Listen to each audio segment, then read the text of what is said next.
빌레몬서 1장 7절 말씀을 제가 읽겠습니다. 이제 다 같이 자리에서 일어나 하나님의 말씀을 경청하십시오. 형제여, 성도들의 마음이 너로 말미암아 평안함을 얻었으니 내가 너의 사랑으로 많은 기쁨과 위로를 받았느니라. 아멘. 자리에 앉으시기 바랍니다. 하나님께서 이 말씀으로 우리에게 은혜 주시기를 원합니다. 빌레몬서의 내용을 간략히 소개하면 이렇습니다. 이 편지의 수신자 빌레몬은 바울이 개척한 것으로 알려진 골로새 교회의 성도입니다. 그래서 골로새서 4장 7절에서 9절을 보면 다음과 같은 사실이 기록이 되어 있습니다. 두기고가 내 사정을 다 너희에게 알려주리니 그는 사랑받는 형제요 신실한 일꾼이요 주 안에서 함께 종이 된 자니라. 내가 그를 특별히 너희에게 보내는 것은 너희로 우리 사정을 알게 하고 너희 마음을 위로하게 하려 함이라. 신실하고 사랑을 받는 형제 오네시모를 함께 보내노니 그는 너희에게서 온 사람이라. 그들이 여기 일을 다 너희에게 알려주리라. 바울이 지금 옥중에서 이 편지를 골로새 교회에 보냈습니다. 그러면서 자신이 출소하게 되면 골로새 교회를 방문할 것을 미리 고지합니다. 지금 이 편지를 두기고라는 사람을 통해서 보내는데 두기고와 함께 또 다른 한 사람이 동행한다는 사실을 알 수 있죠. 그 사람은 바로 이 말씀에서 밝히고 있듯이 오네시모입니다. 그리고 그가 누구인지 한 가지 사실을 더 말합니다. 그는 너희에게서 온 사람이라. 그들이 있는 곳, 곧 골로새 교회에서 온 사람이라는 말입니다.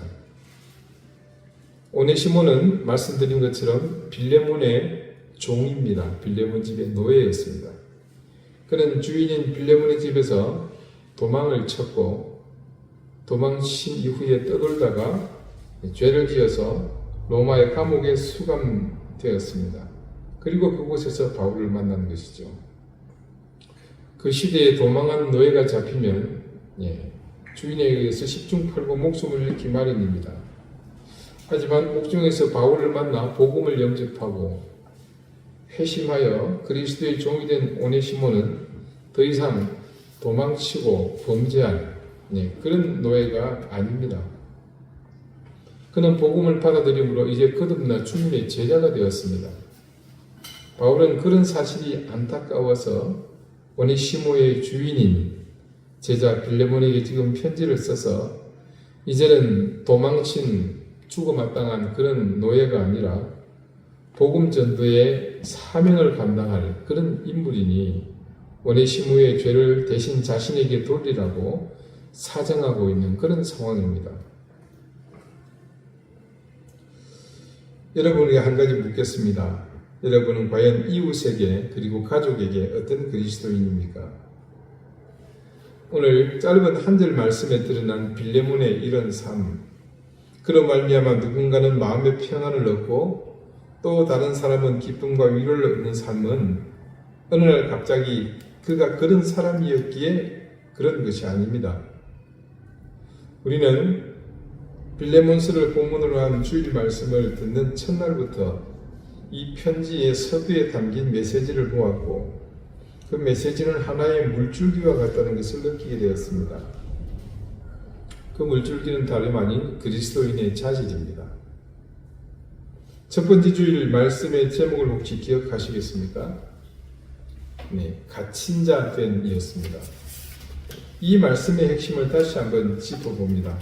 바울은 자신을 스스로 예수 그리스도 안에 갇힌 사람이라고 말하면서 자신의 자유보다 주님의 뜻을 더 소중하게 생각했습니다.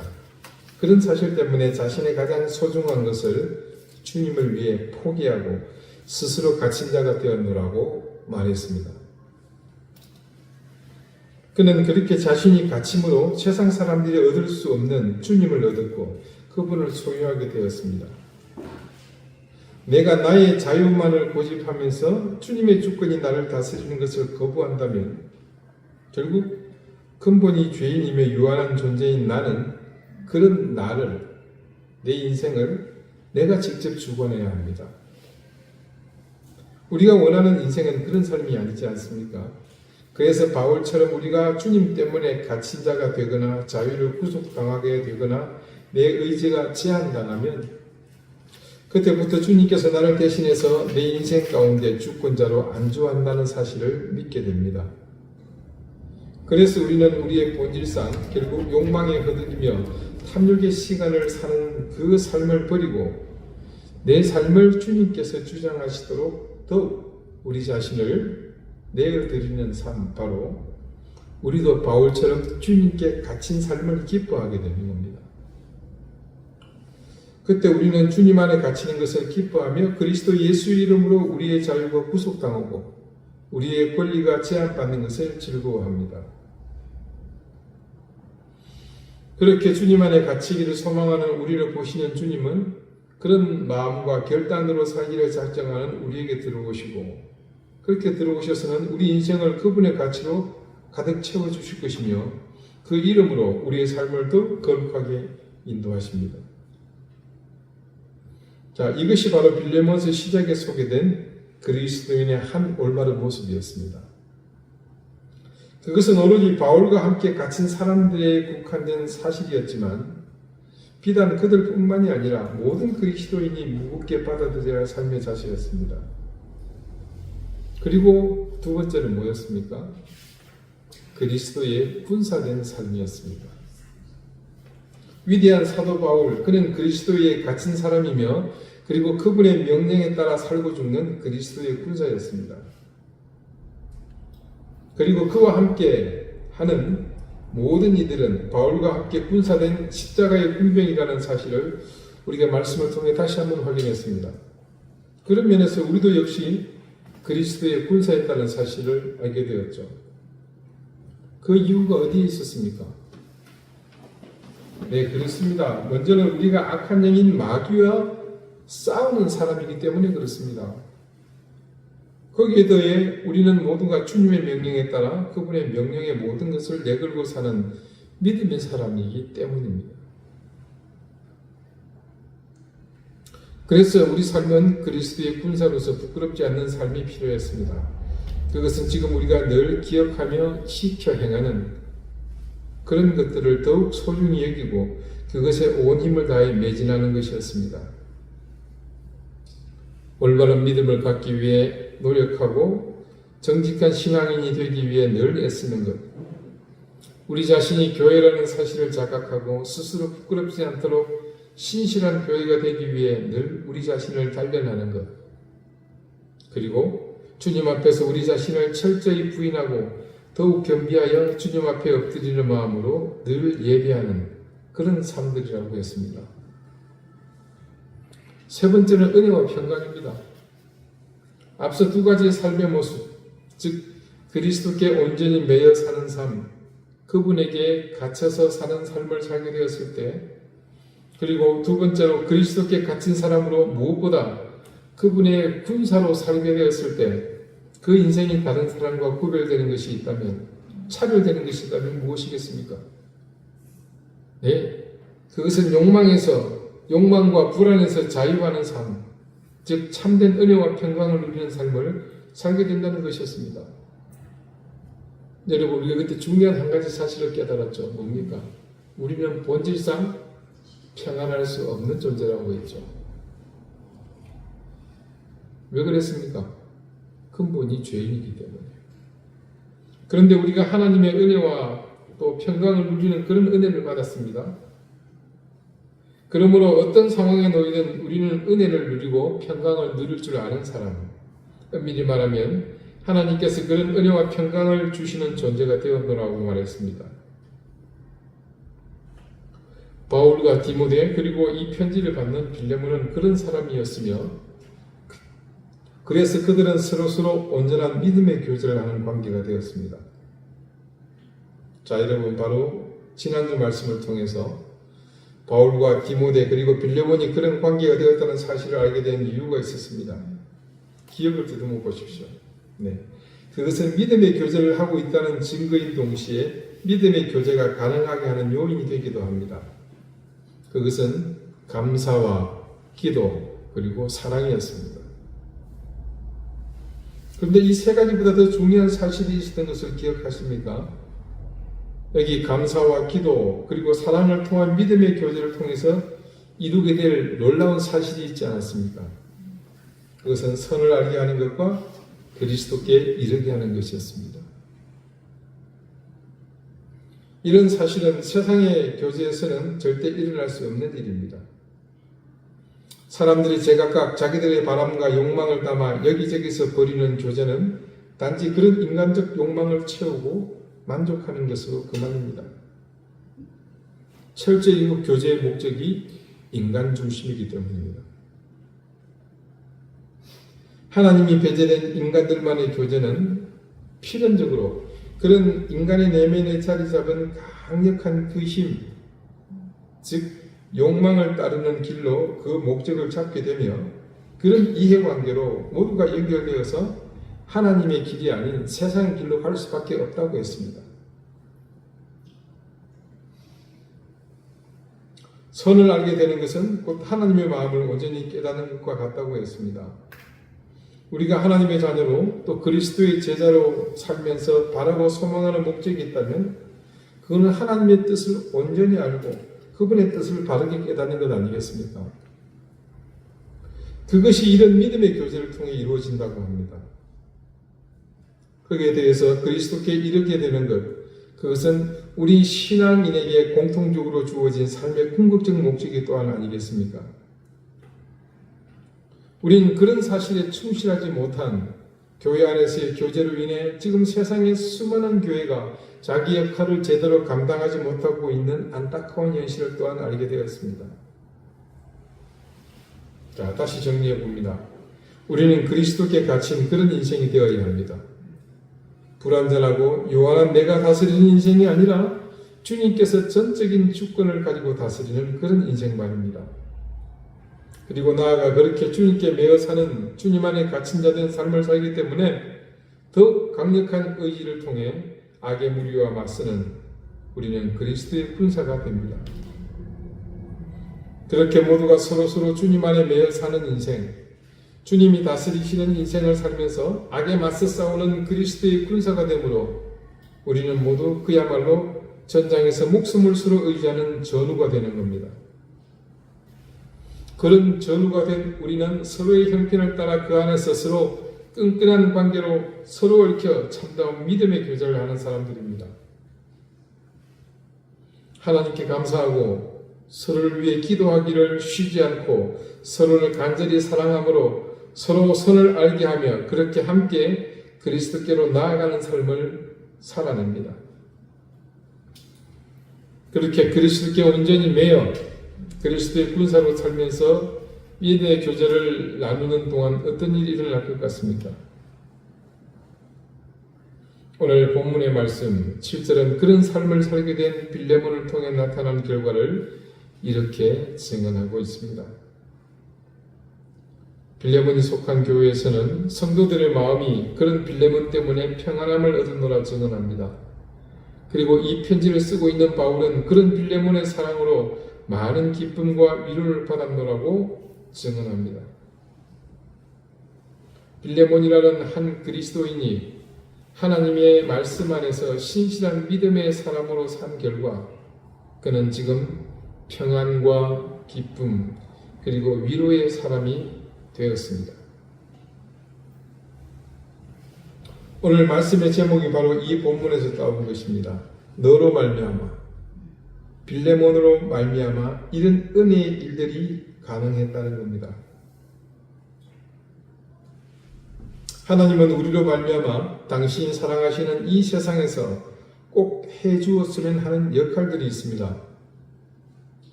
우리 성숙자반 공부하실 때 마지막 식과가 바로 그런 내용을 다루었던 것을 기억하십니까? 거기에 보면 제일 먼저 우리가 모델로서 주님을 세상에 보여주는 역할을 해야 함을 강조했습니다.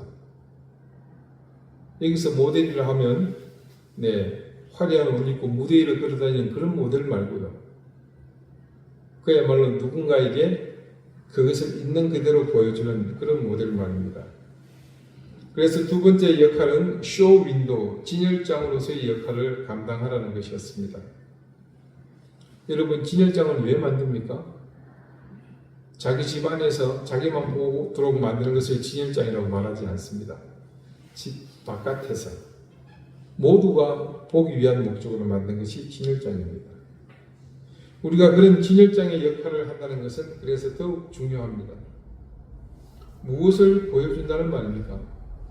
그것은 그리스도인으로 사는 것이 어떤 삶인지를 보여주는 것을 의미합니다.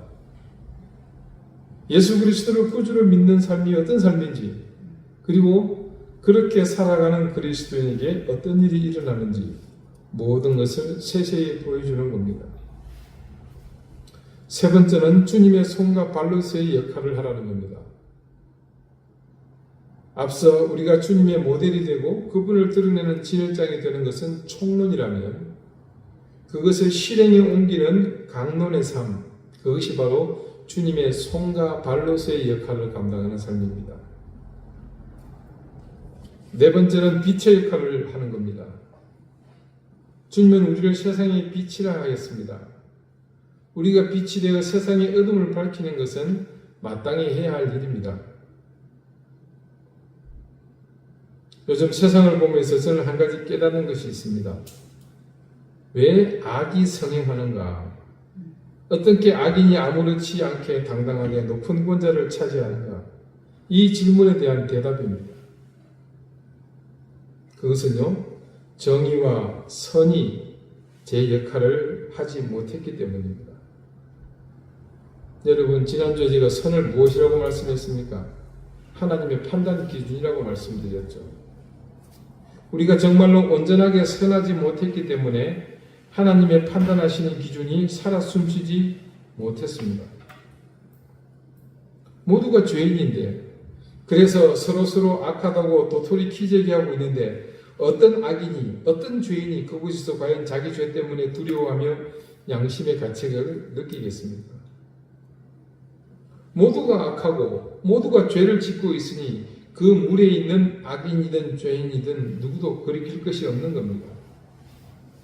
근데 만약에 여러분, 세상에 선이 가득하고 정의가 살아 숨쉰다면 어떻게 되겠습니까? 악은 그런 환경 속에서 뿌리 내리지 못합니다. 선이 만만해 보이니까 악이 설치는 겁니다. 정의가 시원찮아 보이니까 불의가 판을 치는 겁니다. 공법이 미약하니까 죄가 또아리를 트는 겁니다. 악은 곧 어둠입니다. 죄를 짓는 것은 스스로 어둠으로 들어가는 것을 말합니다. 그럴 때 강력한 빛이 비치면 그곳은 환해집니다. 밝아집니다. 다 드러납니다. 그러면 죄도 악도 모두 밝히 드러나게 될 것이며, 그렇게 되면 악인도 죄인도 모두 견디지 못해서 그 빛 앞에서 꼬꾸라지고 맙니다. 다섯 번째로는 이정표로서의 역할입니다. 지금의 이 시기를 이구동성으로 모두 다 혼돈의 시기라고 말합니다. 혼돈이 있다는 것은 모두가 갈 길을 제대로 찾지 못한다는 말과 같은 뜻입니다. 이때 무엇보다 필요한 것은 제대로 된 이정표입니다. 혼돈을 겪고 있는 사람들의 눈앞에 제대로 된 이정표가 있다면 누구나 그 이정표를 따라 바른 길을 갈 수 있습니다. 지금 이럴 때 우리가 그 역할을 해야 하는 겁니다. 여섯 번째는 이웃과 친구로서의 역할입니다. 힘들고 어려울 때 기댈 수 있는 친구, 이웃이 있다면 얼마나 든든하겠습니까? 우리 그리스도인들이 바로 그런 역할을 해줘야 합니다. 그리고 마지막으로 바라는 역할은 그들로서의 역할입니다.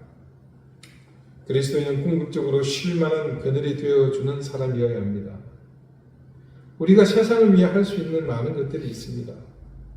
그 중에서도 최고의 역할은 자기 인생, 자기 가정, 자기 일터를 통해 타인이 쉴 수 있는 생명의 그늘이 되게 하는 겁니다.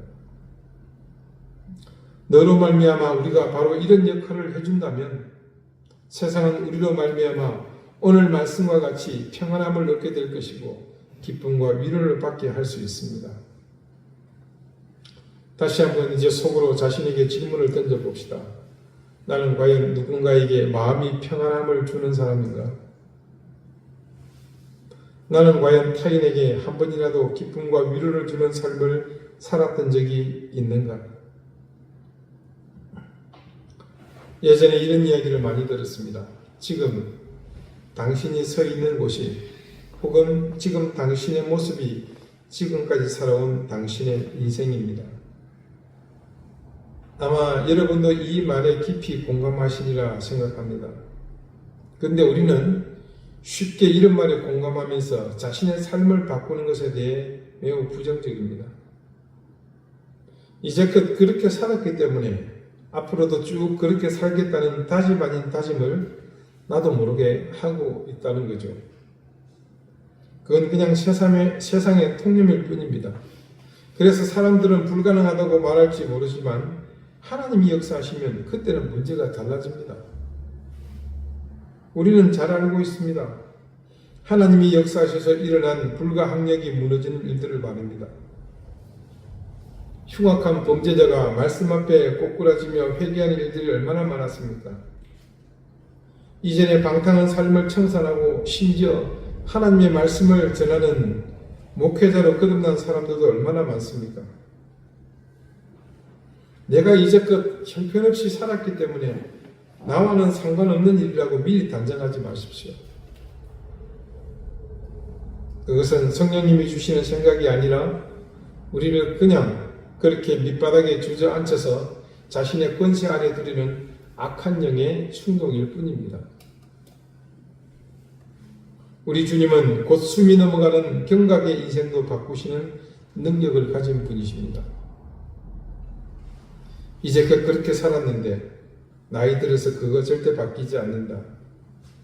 여러분, 우리가 쉽게 말하는 이것은 절대 진리가 아닙니다.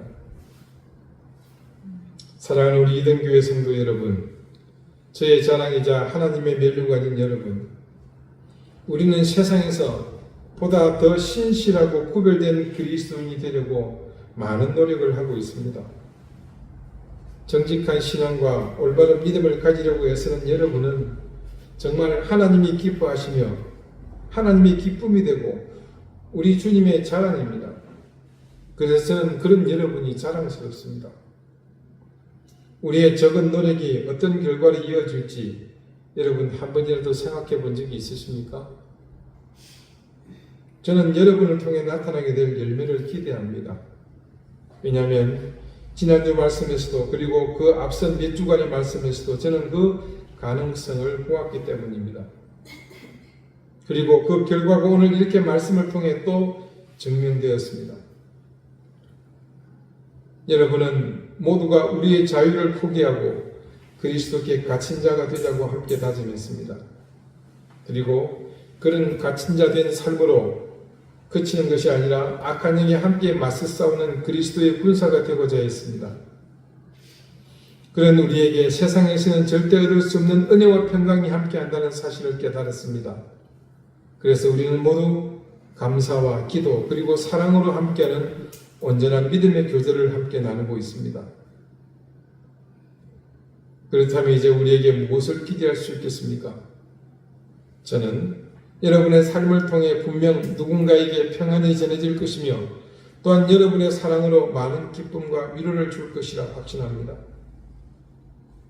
저는 그런 여러분의 인생을 응원합니다. 그런 여러분의 믿음과 신앙을 응원합니다. 하나님께서 그런 여러분의 모든 삶을 바라보시며 여러분을 그런 하나님의 자녀로 인도해 주실 것을 저는 믿습니다. 그리고 하나님의 인도하심 속에서 여러분은 이제 누군가에게 마음의 평안을 주는 사람, 기쁨과 위로를 주는 사람으로 변화될 것입니다. 기도드리시겠습니다. 하나님, 우리는 누군가에게 어떤 사람이 되고 싶었습니다.